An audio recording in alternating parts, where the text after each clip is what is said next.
then what I'll do is, let's say that it's social media management. Okay. So you start with a basic line item. What I like to do is say, if I'm outlining this service, I'll say, do social media management for Facebook for client. Work includes, and inside of that, I might say 5 posts per month. I might say a maximum of 20 hours to kind of put some limitations on it. Maybe I'll say there's some imagery included with this stock photography site, something like that. And then I could have an upsell inside of that line item. Welcome to the Business Ownership Podcast, brought to you by Awareness Strategies, helping you navigate the waters between entrepreneurship and ownership. Hey there, peeps. This is Michelle Nedlak, and I'm super glad that you're here with us today because I'm here with my most amazing guest, Joe. Joe, thank you so much for being here with us today. Thanks for having me, Michelle. Awesome. So give everybody the highlight of who you are and what you do for business. Yeah, my current venture, I'm the CEO of Smart Pricing Table. We're interactive proposal software for B2B companies. Very cool. So how did you get into that? Well, there's probably not a lot of people that would say that they love writing proposals or thinking through them. I'm on that list. I had a web design agency for about 12 years, and we originally created the software Smart Pricing Table to solve our own needs. Lots of story there, but that's the big idea. Nice. I love it. So yeah, tell me that story. How did you get into that? What was the birth of this? Well, I think a lot of it was, I as a web design agency, we had to create a lot of website proposals, and proposals for websites are intrinsically complicated. There's a lot of things that can go wrong. And I was using one of the big box provider solutions, and just didn't like that. What typically changed for us was our services and then our prices. And I didn't have a quick way to build a scope of work. And so we set out to create something simple. We thought we'd integrate it with the software we're using. And long story short, we just didn't stop. So really kind of stumbled into it, but absolutely loved some of the lessons I learned. Nice. Well, I love that because it is really hard to do proposals for things, especially service providing, especially when it comes to scope of work, especially when it comes to web development, because a lot of entrepreneurs just don't know what they're asking for when they say, I just need a landing page. Right. And it's like, no, you don't. Right. So talk to me more about that, about the complexities of what it really takes to be able to, when somebody says, I just need a landing page, what kind of things transpire out of that? And I'm sure all of our listeners that are in service industries can relate to that, but just give us some idea. Well, a landing page, Michelle, can be super easy. It can be massively complex. And I think the reason why I get so excited about, figuring out your proposal process is because how I define these components can determine whether I enjoy my business or I absolutely hate it, right? So, for example, like a landing page, does it include A/B testing? Is there a video? Is there, can I have how many revisions do I get to have with it? What's the turnaround time? And a lot of times, folks who would sell a service like that or similar ones, they don't spell it out enough so that they have handles to grab onto. And so they're kind of just, subject to whatever their customer wants. Lest they're a jerk and arbitrarily cut it off. So that's kind of a glimpse of one of the key components there. Oh yeah. So when it comes to your software, you say it's kind of morphed in, taken on a life of its own, and it's continually being created. What kind of aspects are kind of the highlights of it? What do you love about the software? Well, the cornerstone would be productizing your offering. So a lot of businesses, Michelle, what they'll do is, and I'm sure you've felt this yourself, you grab a service outline from this proposal, you search through your email, get this, PDF up, and you just kind of Frankenstein everything together. Well, the idea of productizing is kind of like I was saying, think through that landing page design. It's go through each of your services and create robust, reusable line items that can be configured by your prospect. And then all of a sudden, creating a proposal, it's not this fuzzy, ambiguous, writer block, frustrated session, but then you're just taking puzzle pieces or building blocks putting them together, and then configuring them as you need for your prospect. That's the big emphasis behind Smart Pricing Table. Nice. I love it. So let's kind of back up the bus a little bit, because I know a lot of entrepreneurs have a real issue kind of productizing their services. So do you help them to kind of map that out and figure out what is it that you really offer? Because offering somebody a landing page that just seriously needs a, slap it together, here's some stuff that's good enough, to, what could be a $40,000 landing page. There's a huge difference between those two. So how does somebody start to productize their services? Well, we're kind of unique as a SaaS product. We actually do provide a bit of training when the customer comes on board. We'll usually do like an hour kickoff call, and we can get into some of those finer details. But I think that I missed the question, Michelle. I got on a tangent there. I think I've done this like twice in 20 podcasts. Sorry, the question was, well, how does somebody productize? So you have a SaaS system that they can plug and play into it, but if they don't kind of have the components to plug into it, they sit there and they don't use it. So do you help them to be able to productize what they're offering? Yeah, we definitely can help people think through it. I also have some fun webinar resources that I sometimes will share with new customers. Yeah. But it's just, I feel like with productizing, it's slowing down enough to ask some critical questions. And then what I'll do is, let's say that it's social media management. Okay. So you start with a basic line item. What I like to do is say, if I'm outlining this service, I'll say, do social media management for Facebook for client. Work includes, and inside of that, I might say 5 posts per month. I might say a maximum of 20 hours to kind of put some limitations on it. Maybe I'll say there's some imagery included with this stock photography site, something like that. And then I could have an upsell inside of that line item so that they can add additional blog posts. Okay, or sorry, additional social media posts. So they click on that and they can adjust those. So it's really just thinking through like, break it down into the smaller pieces. When I say social media management, that I'm going to do that for a prospect, what do I actually mean, right? So break it down, think about any limitations so that it can't go crazy, and then think of upsells. And this is where, not to toot our own horn, but Smart Pricing Table really stands apart, because you can have configurations on the line item level, like additional posts.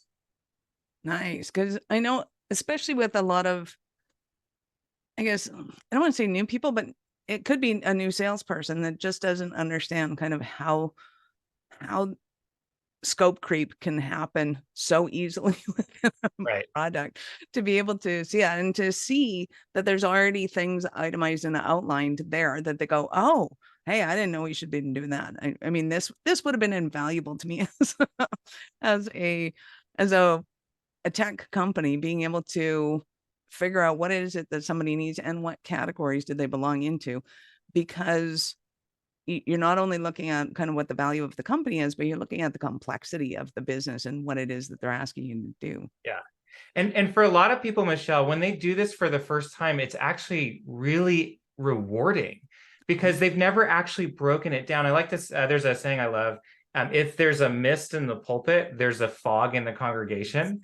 And the point is if you don't know what you're selling, if you don't have clarity on that, I promise you, your customer has no freaking clue. Even if you're clear, they're still going to have a lot of questions, right? Right. And how many times has somebody said something and said, no, we itemized this, that, and the other thing.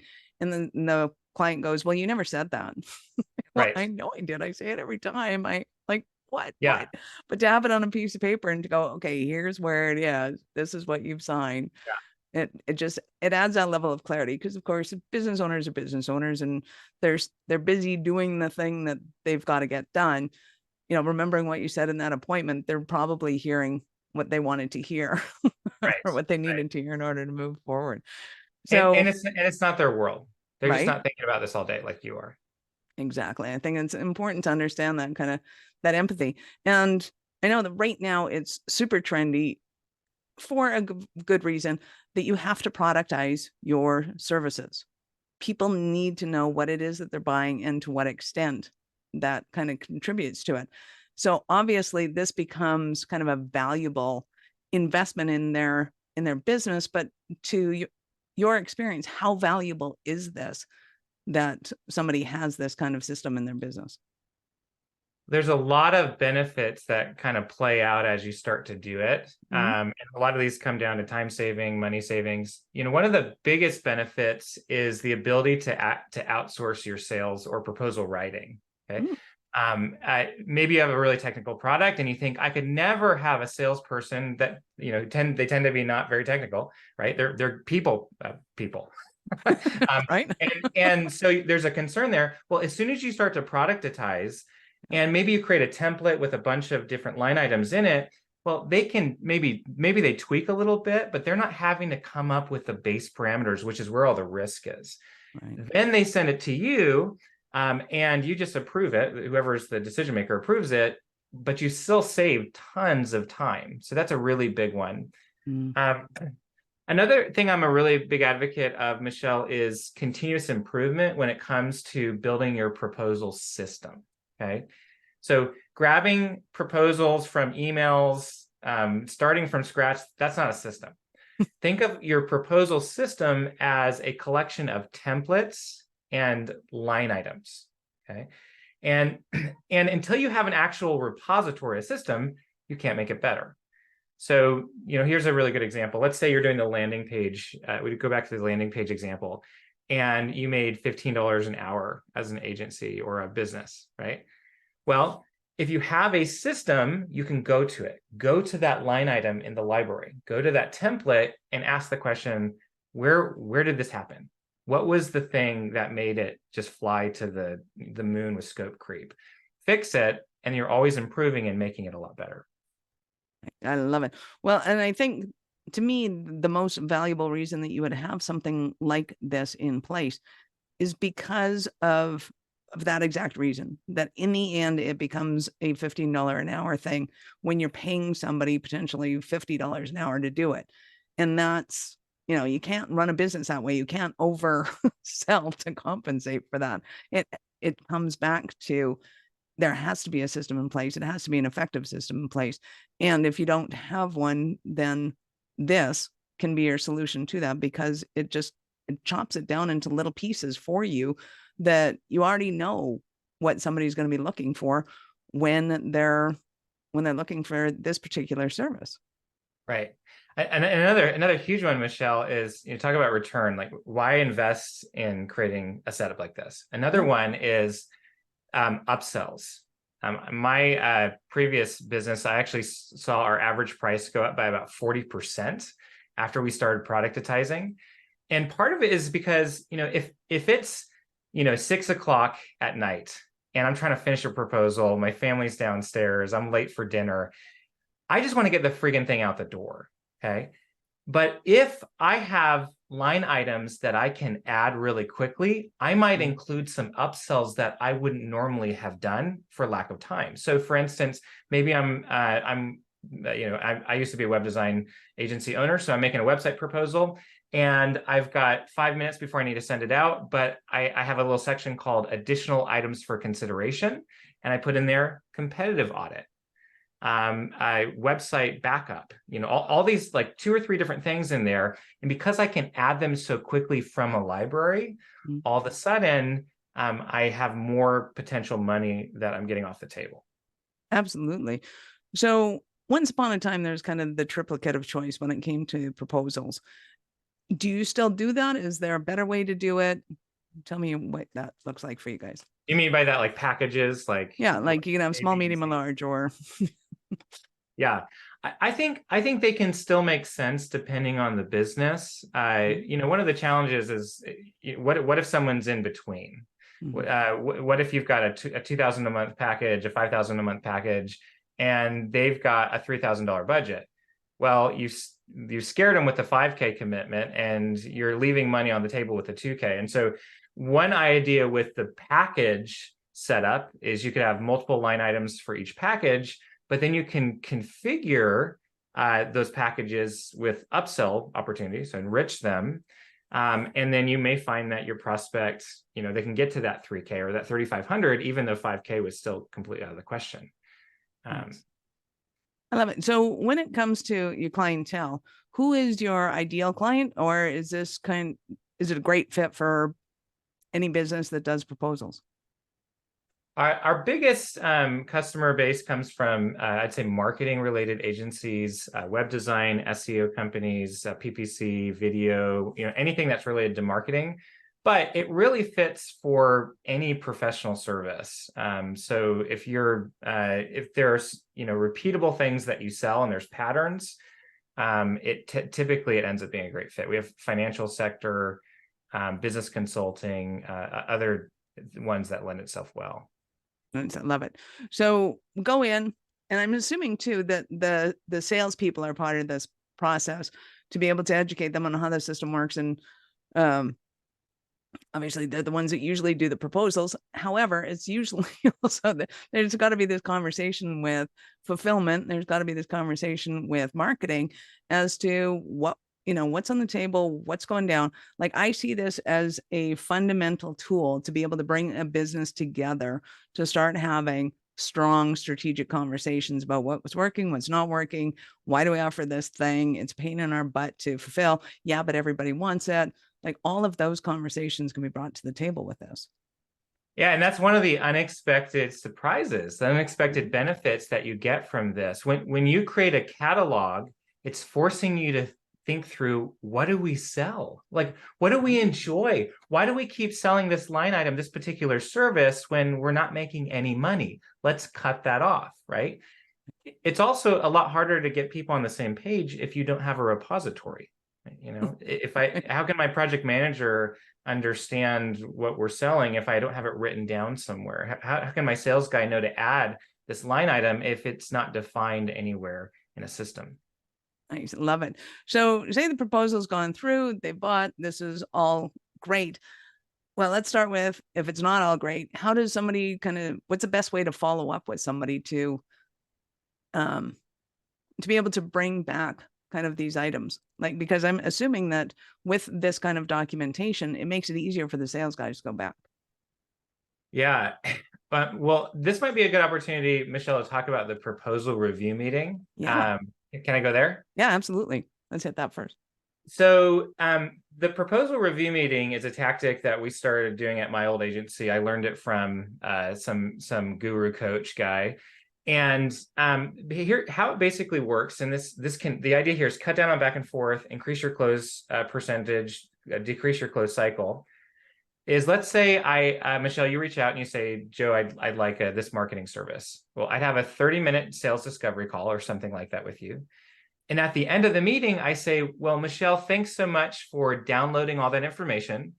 The next step in our process is I'd like to schedule a proposal review meeting. I don't ask you if you want to do one. I say it's part of the process, which makes it feel concrete, right? And then I do FAM BAM. So from a meeting, book a meeting. And what I'm going to do is I'm going to bring up my Calendly right on that sales discovery call, and I'm going to book the next meeting. Way easier to get a meeting on the actual meeting, right? Nice. And the point of the meeting is to be able to, I don't want to just give you a proposal. I want the opportunity to sell you on the proposal. The last thing I want my prospects doing is answering a bunch of questions all by themselves that they can't answer. And so you use that meeting to overcome objections, dial down the price, pitch potentially some upsells, and really just kill so much of the back and forth that drives business owners and salespeople nuts. Nice. I love it. Well, and I love the lingo for that, and for a few reasons. One is, most people don't have a buying process that they're aware of. It's just, I'll take the information, I'll go and think about it. The worst thing I've ever seen done is somebody emailing the proposal to somebody else so that they can review it by themselves and either say yes or no. And usually, in my experience, that 80% or more ends up in being ghosted, and they wonder why. Right. Like, there's such a huge amount of frustration for salespeople when they don't have the ability to be able to just book those next meetings. And it's not that their proposal, well, I want to say proposal dependent, but it's you're going to have to come up with what you're delivering and what your services are anyway. So Right. this just allows for that meeting to take place and transpire, and it becomes two-way conversation. I love it. Yeah.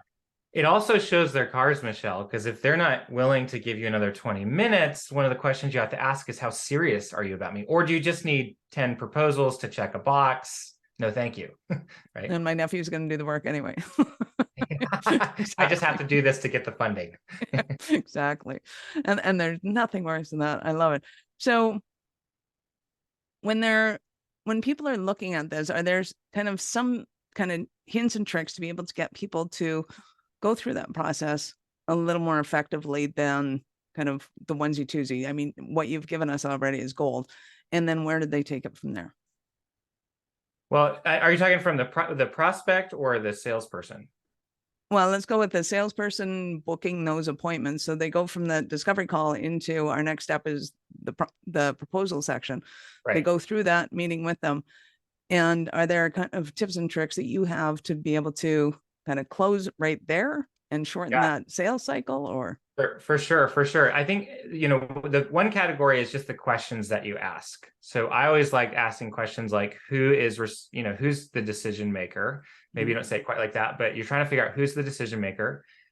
What's pushing the deadline, or what's pushing the project, like trying to get some of those details.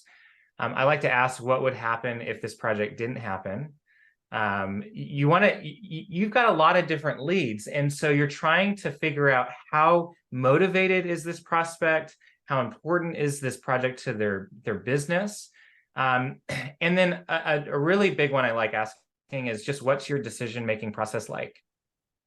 Right. I mean, so many times as salespeople, we don't have the information we need because we just simply didn't ask. But I've found that prospects will volunteer this very freely many times.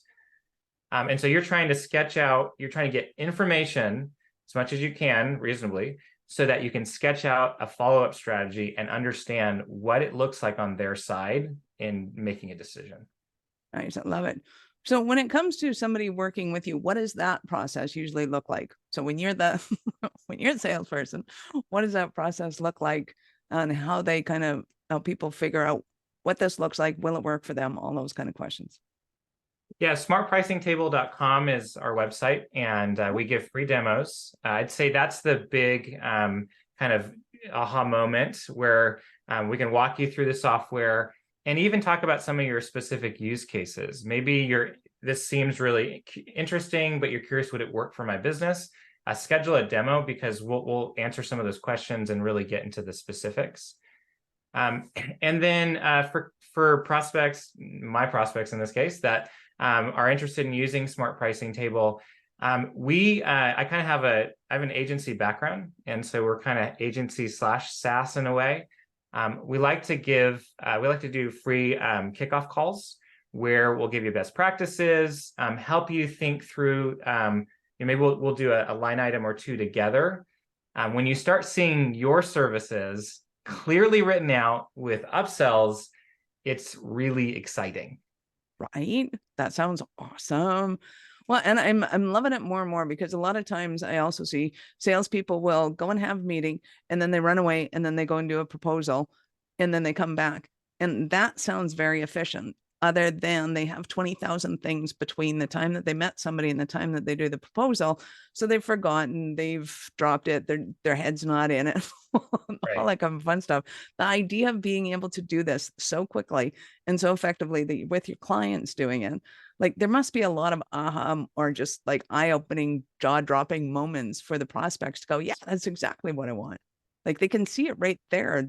There's no kind of, oh yeah, they're going to bring back a mysterious proposal for me, and it's going to be way inflated on my budget, and I'm not going to be able to afford it. All the things that people worry about when they're meeting with a salesperson. Yeah, and when you go into details, you spell out, here's what we're going to do. Here are the prices. Here are the options, and you let them have some level of control. Maybe 80% of the proposals fix, but you give them some level of control. And it's incredible how much trust can be built. Right. When someone sees some option on a proposal, it's all the difference of who clicks it. Okay. If I click it as a salesperson, I'm selling.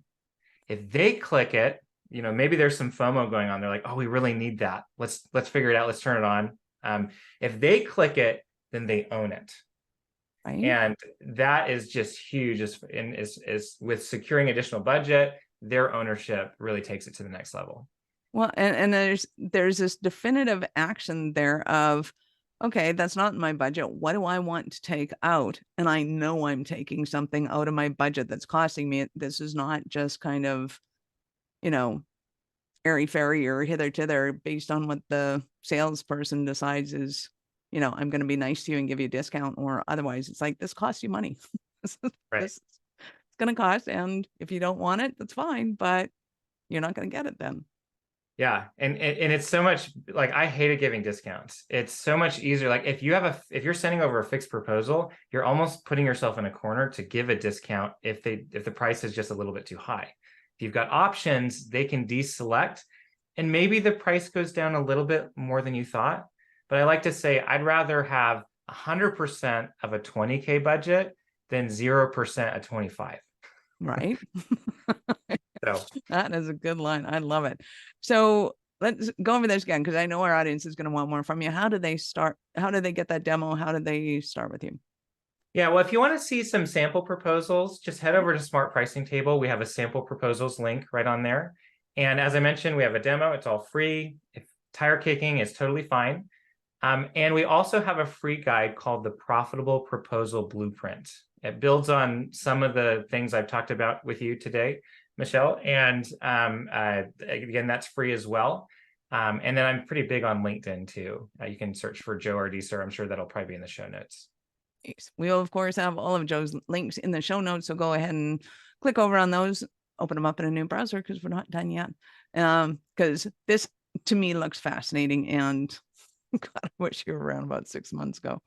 So I get to ask you, at what point in life did you know that you were especially kind of crazy enough to think that you could become an entrepreneur? At a very young age, I actually started my first business when I was 17. Maybe it hit me when I started putting together Halloween candies in a factory-like fashion for my grandma. Some of those initial passions were born. That sounds awesome. I love it. So after Halloween was over, you were still selling the candy off the assembly line? Well, what it was is my grandma wanted to create these little baggies. Yep. And I love timing everything, processitizing the heck out of things. That's why I made this thing. And so it was like, these 3 candies go in a bag, cut the strings, right? Cut the strings 10 at a time, maybe 20 at a time, and optimize the heck out of it. Those were the beginning days. Oh my God, that's so cute. That is awesome. Well, we're all very glad that you took your innate abilities and turned it into a business, because this looks phenomenal. I love it. Any last words for our peeps? The last thing I would say, Michelle, is at the end of the day, a proposal is a plan. People don't think of it that way, but it's a plan. And if you're planning out projects, you're pitching a project plan, it makes all the difference. And good plans can result in great companies and happy employees. And so I just wouldn't underestimate the value of thinking through this. Nice. I love it. I did not ask you yet. Do you have an example of a Cinderella story of one of your clients? I have one of my customers, actually this happened a few times, where they just said, I've been looking for this for 8 years. It's the kind of product that for certain people, they see it and they're like, oh my goodness, I've been on the hunt for this. But I didn't know that this particular setup was out there. And I think it's just like another customer once told me, he said it's almost like a game. Creating the line items helps me understand my product better. Upsells and other offerings start to jump out of the woodwork, and all of a sudden we're creating proposals that are solid in a matter of 10, 15, 20 minutes. Nice. I love it. I hope you've got a hold of Alex Hormozi, because this fits in so perfectly with everything that he teaches. Ryan Levesque, like, I could go on and on about all the digital marketers out there that are guides saying this is what you have to do, but entrepreneurs just don't tend to think this way. We don't tend to systemize things. We go, right. we expect our clients to be able to make sense of it all. So I'm loving this. I can't wait to either connect you with some people and get you those right connections. But peeps, if you're listening to this, you got to go check this out, because this will save your life, especially if you're in a digital marketing company. And I know they're exploding right now. So awesome. I love it. You have been absolutely awesome. And thank you for showing up for the show. I appreciate it immensely. And I know how valuable your time is. Thanks for having me, Michelle. It's been fun. Awesome. Peeps, this is Michelle Nedlak. Thank you for being here with us today. Be sure to subscribe to the show, share with your friends. We love helping entrepreneurs grow. Are you running a business over 7 figures but still struggling with technology headaches? Pay attention, you do not want to miss this offer. This podcast episode is brought to you by Awareness Strategies, who is offering a custom-built digital adoption roadmap for anyone running a business over 7 figures who's wanting to grow their business in the next 5 years. And it's not just a roadmap, they offer full implementation as well if that scares the out of you. Check out awarenessstrategies.com/roadmap for more details today. The link's in the show's notes. Don't regret not doing this. Do it now. That's awarenessstrategies.com/roadmap.